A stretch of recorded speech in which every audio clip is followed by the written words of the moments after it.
I read the article, then I read the script. He did a heroic deed, but he ends up getting blamed for the actual crimes. It was a great American screw-over. Looks pretty bad.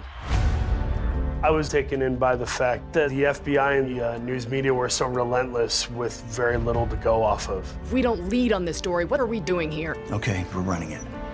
This film is an interesting sort of study on the assumptions we make about people when we're desperate for answers. It shows how, with just a small amount of information, can turn into a nightmare.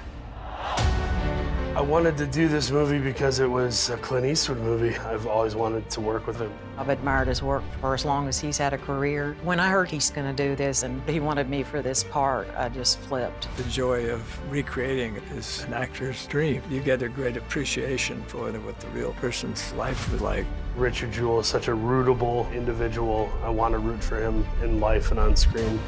It's really exciting to play a character who is this complex. The FBI is looking at Richard Jewell as the bomber.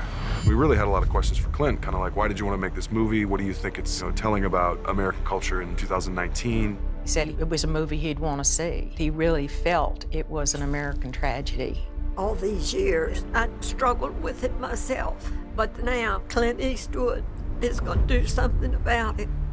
It's an important theme that never gets old because it keeps happening. This man's name is Richard Jewell. He's a hero. Clint does care about people and telling great stories. It's been astonishing to see him put this together, trust everybody involved, the crew, the actors, with such a kind of grace and calm demeanor. It's so uniquely Clint. I didn't do this.